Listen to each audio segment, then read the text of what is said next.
Hey there, YouTube. I'm at a wonderful hip camp spot called the Bluffs at Tumbling Creek. And I got to show you around. I've been to a bunch of hip camp places.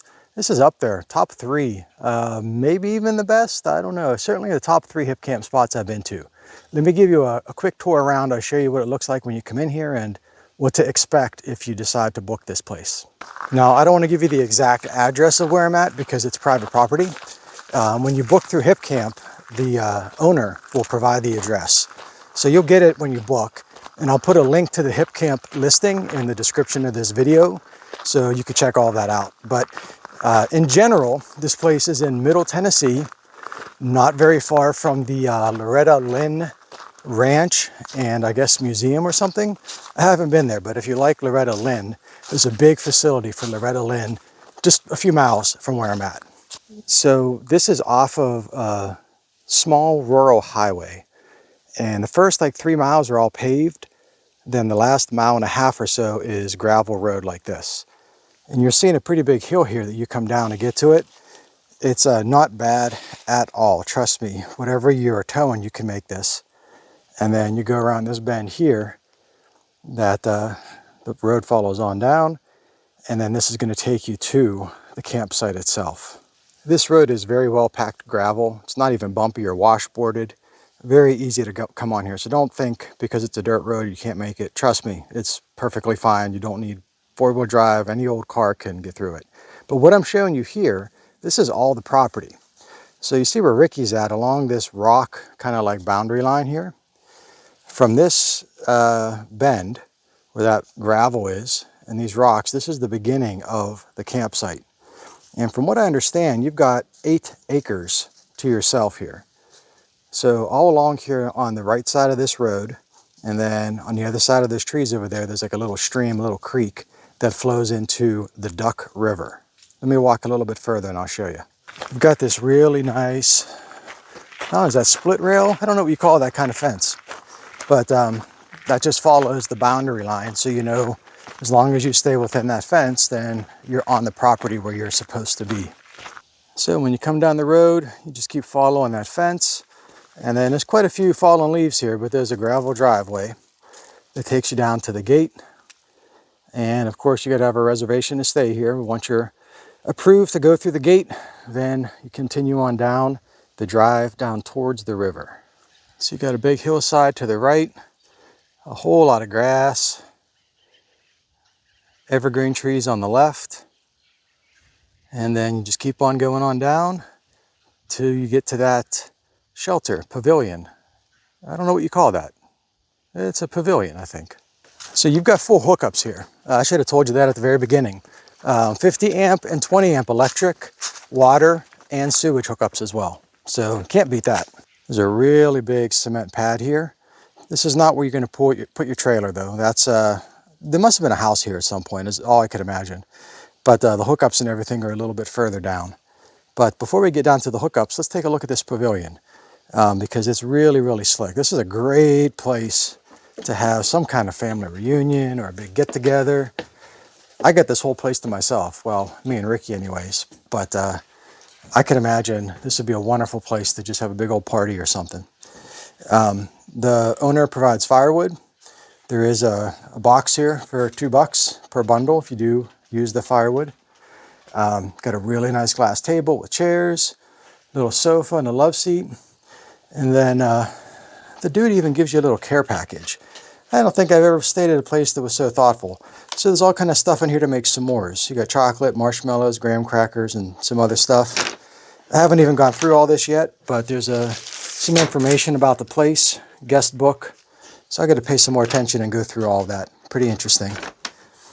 But yeah, like I said, there's places to sit here. This deck is really nice. This is all fairly new. If you were here in the summertime, even thoughtful to put a fan up here as well. And then you got all your electric outlets. And there's lights here too. So there's lights all strung around it. Very, very thoughtful, very, very nice. This would be a really cool place to hang out when it's raining. And then if you just continue on down the other side of this pavilion, go down these steps, it gets even better. So there's another little patio down here, where you've got an outside grill, picnic table. Got a fire pit over here with a bunch of chairs. Really nice swing. I'll be sitting on that swing in a few minutes, I'll tell you right now. A massive field. So this is all part of what you got here. I mean, look at this. It goes all the way down along the trees. You can see the road to the left. Way down on the other side of those evergreen trees, I see another camper, a trailer down there. It's not part of this reservation. And I don't think there's anybody actually there. I think that's just something that somebody uses seasonally, possibly, or something like that. I'll walk down there a little bit later and check it out, but there's no signs of activity down there, and I've been here for a little while. Yeah, but this big giant field, the river's down there. We're going to get to the river in a second. Let me show you the hookups and stuff first. Here's the rules for the site, in case you want to pause that and read it. It's all the basic stuff: no guns, no drinking, no jumping, no climbing, swim at your own risk. ATVs are prohibited. Don't leave your trash around. There's no trash cans here, so whatever you bring in, you got to bring out again. And don't take anything like rocks or gems or anything like that from the property. But here's your electric hookups. Like I said, 50 amp and 20 amp. There's no 30 amp, so make sure you bring an adapter if you're a 30 amp trailer like me. Got your water hookups there, plus an extra hose. It's nice to have a hose plus water hookups. I think that's very thoughtful. And then you could put your trailer wherever you want. I just kind of chose this spot here. It was very level. I just had to use one block under the tires to keep it level. And then when you exit between those trees into the grass, and there's another gate over there. So you can try to back out of here if you want. I wouldn't recommend it though, because to back out is it could be a bit sketchy unless you're really good at it, especially with a single axle trailer like mine. It would take me all day to back all the way out of there. So what he recommends is, here's the gravel driveway. You just drive right on down here and then find your spot. And then when you're all done, just pull straight out towards that grass and then make a little left. It's a very gradual incline to another gate on the other side of my truck. You can't see it. But the sewer connection's over here. Ricky's got his face in it, which is lovely. That's what all that tape is for, to make sure you don't drive over the sewer connection. But everything is good. This is really, really just a really, really cool spot. And I haven't even shown you the best part yet. So, I mean, just give you another look around here where I'm at. This is the place where you would set up your trailer. If you had tent campers and stuff like that, you could camp in a tent anywhere. In fact, if you had a tent, let me just kind of show you the best part, because if you had a tent, the best part is going to be down there on the other side of all those tables, chairs, and swings.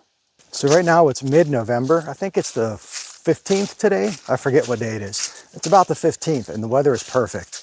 This is like ideal camping weather. It's going to get down into the 40s tonight. It's like maybe 55 or 60 right now. Couldn't ask for better weather. But I'm walking down towards the Duck River. Let me switch this camera around so you can see what I mean. So you can see where I came from. There's a bunch of rocks and stuff, which makes me think there was a bit of a foundation back there that was part of a house. There had to have been a house here. I can't imagine why there wouldn't be a house here. It's such a nice spot.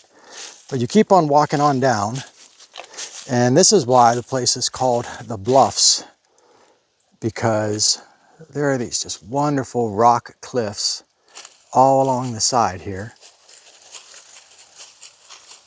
And the cliffs go all the way down to the river. Let's keep walking down that way.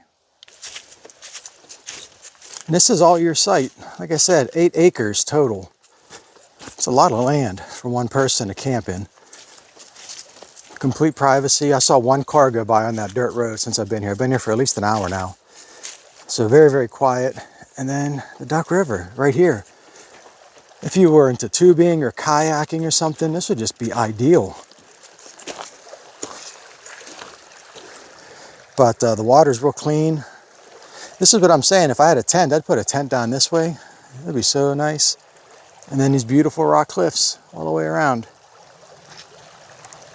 And then of course over here you got another fire pit, some more chairs, another grill, picnic table, and then there's that big giant field right over there. So I don't know what more you could ask for, really. Hopefully you could see how clear the water is, and it's deep right here. That's a good 3 foot deep, I believe, at the edge of this cliff. When you get out there, it's closer to probably 4 or 5 foot deep. So in the summertime, this would be a great swimming spot. And then you can just see the river goes all the way down. Pretty, pretty, pretty. Just give you one more shot here. We'll go back to the camper now. So this place is a bit more expensive than other, in fact, this is the most expensive Hipcamp I've ever reserved. This time of year, mid-November, it was $75 a night, which is a lot for Hipcamp. I mean, most of the time, 20, 30, 40 bucks. So I'm here for 3 nights, and that's a bit of an expense, to be honest with you. It's more expensive than a state park, but I mean, really, here in Tennessee, especially where I live, this is only a few hours from my house, so it's very convenient too.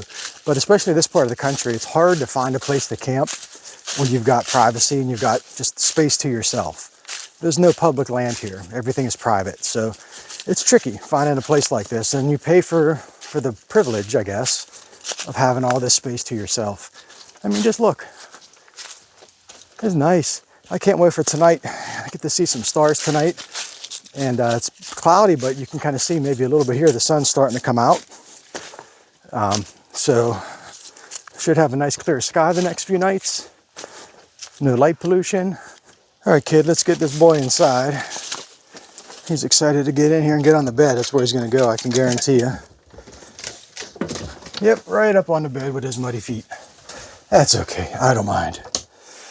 So yeah, again, this Sunlight 16BH, I'm going on 3 years with this camper. This is still the best thing I ever purchased. I absolutely love it. So what else is there to do around here?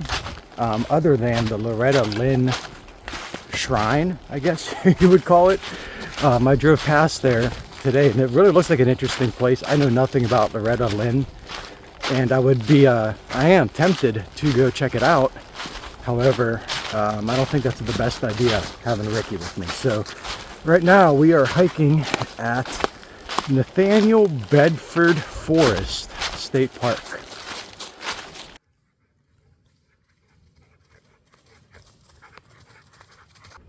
I'll put on the screen the route that I made for this state park. I chose a couple of trails and connected them together to make kind of like, I think about an 8-mile loop. There's Ricky there. He's tired. We've been walking for 5 miles now, and there's like I said, no one around. But I'll put on the screen. You can take a look and see where I'm going around here in case you come out this way and you want to do an 8 or so mile hike. This trail is not very well marked once you get into the thick of it. Like, there's a ribbon around that tree, and I think I'm on the trail. I'm not 100% sure. Feels like a trail. And then I know the ultimate goal before we head back to the parking lot, you can't see it through the trees there, but way on the other side of those trees is a lake, and we're heading to the water, and then from there it's not very far back to the parking lot. I'm kind of taking the long way to get to the water from where we started.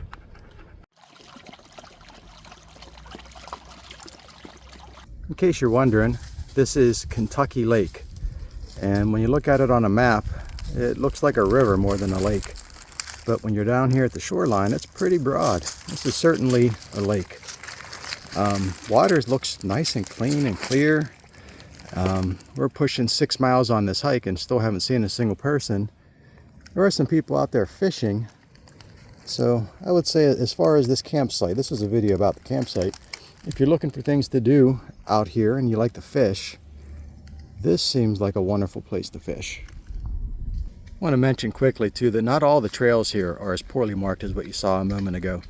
I started this hike at the Boy Scout camp, and everything there was very clearly marked. Blazes everywhere. In fact, most of the trail in that area is wide enough you could probably even drive a truck down it.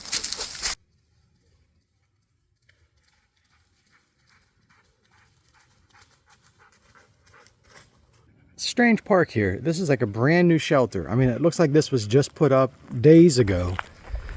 It's perfectly new, and there's nobody here. Like, what in the world is going on with this place? I opened up this door. It was shut before, but you could stay here, camp here on a weekend. Beautiful weather, wonderful time of year. This thing is completely untouched, and you got a fire ring right here. Kind of a view of the lake. Some trees in the way, but This is such a nice spot. I'm surprised. We're over 7 miles now, and I haven't seen anybody. You can see we're in a clearing, so the trail was much better marked. But this whole state park is weird. This is the part of the park where there would normally be people walking around, and there is nobody. Nobody at all.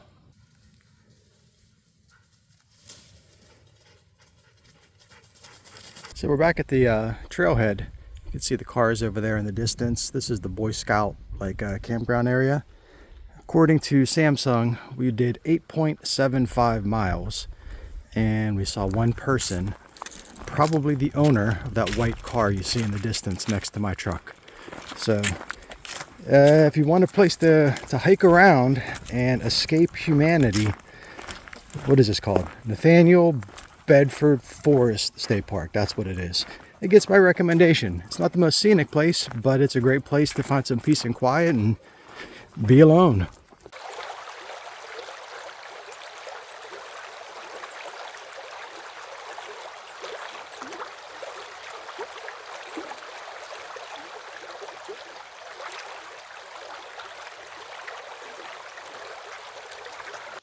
It's lasagna time. You can have some lasagna. I don't think you could have any lasagna.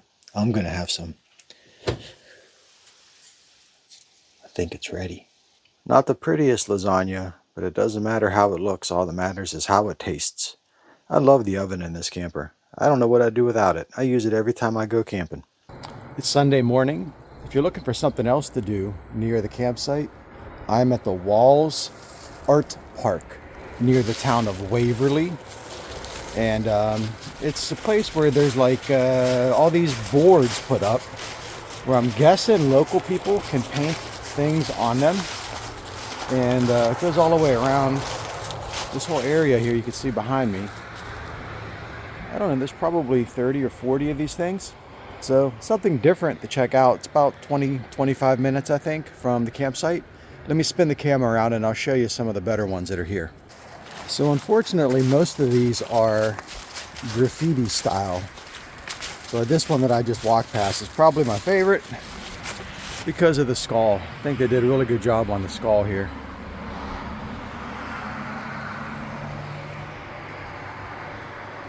M-O-B-E Mober. I'm not sure what that says. This one's got a voodoo doll, says thinking of you. There's a little graveyard back there. Let's go take a look at this monkey guy down here in the distance. Before we get to the monkey guy, this one's curved, and this is on cinder block, which is different. The other ones I think are all wood. It's pretty neat. Here's that monkey guy. Pretty cool. These are all fairly new. The dates on them say 2024.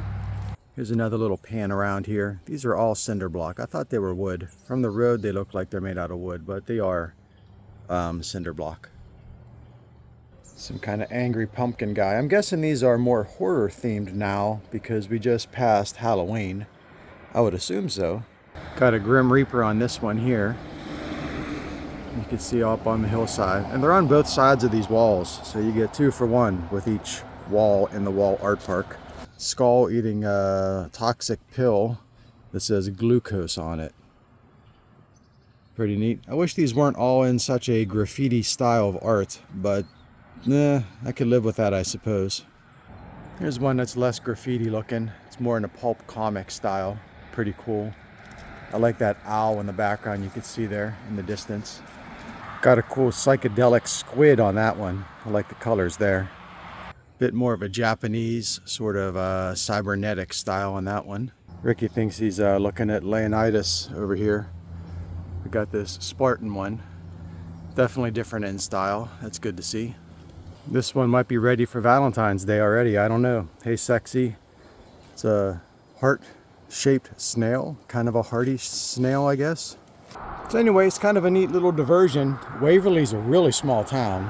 It's bizarre they would have a place like this in such a small, rural, middle Tennessee town, but pretty cool. So here's how this place works. I thought this was all regulated or you had to reserve a wall or something. It's just a free-for-all. You put the date on the wall so they know how recent it is, and anybody could just come and paint over your stuff after 30 days. So you kind of just police it yourself, I suppose. If you want to put something up, You find a wall that is more than 30 days old and you paint your thing. And no profanity, no nudity, any of that kind of stuff, and there's none of that here. Pretty cool to see. And I will say this sign is got paint on it, but that's to be expected. None of these were defaced at all. You know, no one had scribbled or put graffiti on top of graffiti or whatever. I guess that's probably the reason why it's all in such a graffiti style, is maybe this is just a way to give people a place to do that sort of thing rather than on public buildings and in public parks and whatnot. So to that extent, I think it's probably a pretty cool idea. We're at Johnsonville State Park. This is about 45 minutes from the site. And once again, it's a place where you got the whole park to ourselves. I haven't seen anybody else around here yet. It's a Civil War park. So there's historical things to look at. And then a few trails. We're going to take a few trails that are about, I think the longest one is 3 miles. But we're on the other side of Kentucky Lake that I showed you yesterday. So same body of water, but on the other side. Pretty neat place. So we walked out on this peninsula, and it gives you a really nice view of Kentucky Lake. It's another beautiful day here. It's about 9 a.m. and there's a few small boats on the water. A barge of some sort over there. Nice spot.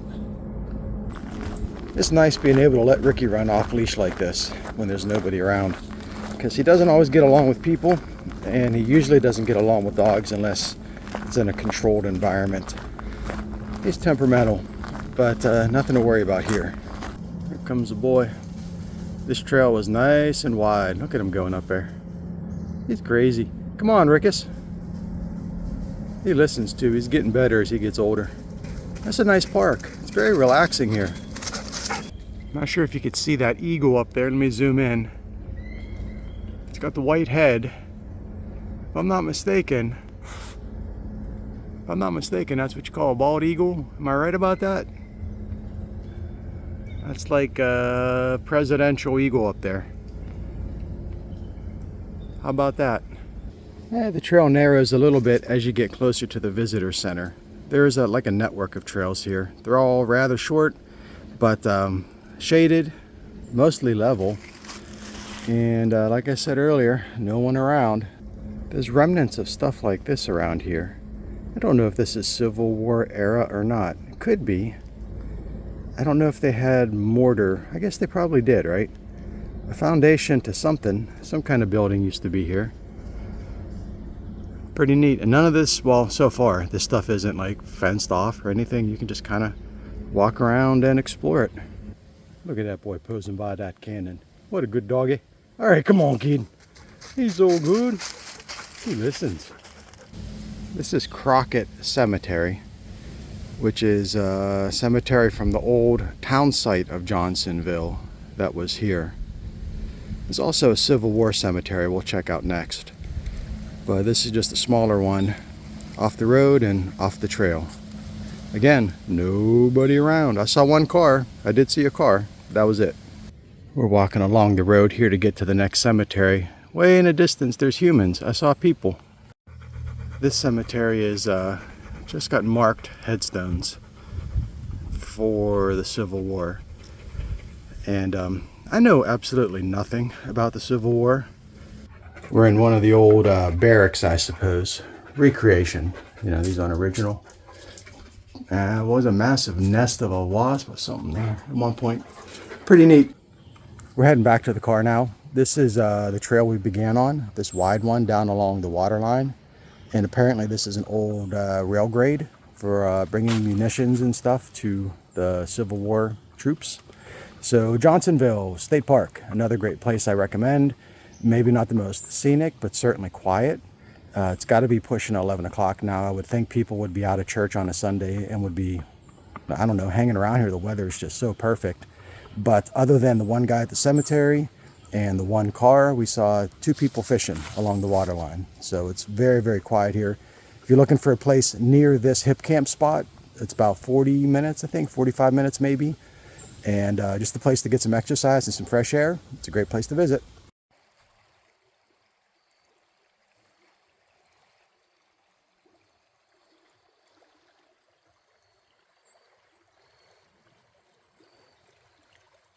All right, I'm back at camp. Thought I'd give you just one more view of what it looks like here and the path to get out. So I'm kind of getting some stuff ready. I'll be heading out tomorrow morning. You just drive straight on out here between these trees into this field. There's a really slight grade here. You can kind of see my tire tracks. And what you would end up doing though is rather than going where those tire tracks go, you'd come right up here to this double gate. And this is just a slight grade as well. I would say if it was raining, this might be tricky. But when it's dry, I think it's perfectly fine. And then you go out through those gates. But just to give you a shot of it from here, come right down around, make a bend, and there you go. If you had a longer trailer, you could just pull right out into this field. It's perfectly level right down there in the center. And just make a big old loop and then just come straight on back through here. All the way down there at the very end where the grass is green and you see the tree line, that's the campsite that I'm staying at. And if you continue on this road, the direction we're going, it's very similar to this for miles and miles. I drove about 3 or 4 miles down here. And there's a few houses scattered around, but very few. In fact, what you see more often than houses are trailers, like that one over there. There's nobody staying in that place. It's probably from the 80s or 90s, that trailer. But I'd imagine someone owns it and they just come by there and hang out there from time to time. There's other campsites similar to the one that I reserved along this road that I've noticed. Like in place of a house, there'll be a campsite with hookups and stuff, but not like reservable. Some of them had names on the front, you know, like something, something campsite, private property, do not enter, that kind of thing. But none of them seemed like they were reservable like what I got. So after staying at this place, it'll be 4 days tomorrow, 3 nights, 4 days. I absolutely love it. I can't recommend this highly enough. It's right up there in terms of my favorite Hipcamp spots. Probably tied at first place with the Bone Cave place. If you look through my past history of videos here, I did a video on the Bone Cave location. Oh, I don't know. It's been a year now, I think. Less than a year. No, it was in the springtime. I have no sense of time whatsoever. It's been a while back, but go back through my videos and check out Bone Cave at the Hipcamp spot there. This place is tied with that. I like them both equally. So we're just walking down the road here. Put them on the leash because we're coming up to one of those camp areas like I mentioned. So this is the same river, the Duck River, the one that the place I reserved is right on. That's the water I showed you at the beginning of this video. Going across this bridge, and you can see over there, there's another, well, maybe you can't tell, I don't know. But there's another camp area over here with similar bluffs, like the bluffs that are at the place I reserved. And there's a gate here, no trespassing sign. So somebody owns this down there and probably uses it for camping or for horses or something like that. There's like an old foundation. It's actually looks like a set of stairs. I bet you there was a house there at one time, maybe a church or something. But there's some camping stuff behind those stairs, and they've got power and utilities here. So that'd be a really nice spot too. Whoever owns that, they lucked out. They get this nice field right on the river, all those trees. And this road is so quiet. If you reserve this place, the Bluffs at Tumbling Creek, I keep forgetting the name of it. If you do reserve it, just know that this road is, I mean, there's nobody on this road. Every, 4 hours, I think a car goes by. A guy on a motorcycle went by about a half hour ago. That's pretty much it. I feel compelled to say something negative about the Bluffs at Tumbling Creek, something critical. So if I were to force myself to say something that is not so nice about it, it would be the well water. It's not like it's not drinkable. I guess you probably could drink it, but I didn't drink it. I never drink well water anyways. I always bring my own bottled water when I go camping. But it's not exactly clear. If you fill up a clear glass with the water from the site, it's kind of like a tan color. It's about the color of Ricky. So if you look at this nice white gravel road that we're on, imagine that's a clear glass of water that you probably get at your house. Then look at Ricky. That's the color of the water from the Bluffs at Tumbling Creek. All right there, YouTube. From Ricky and me, thank you for watching this video all the way to the end. I know this has been a long one. I appreciate you, and I hope that I see you in the next video. Take care.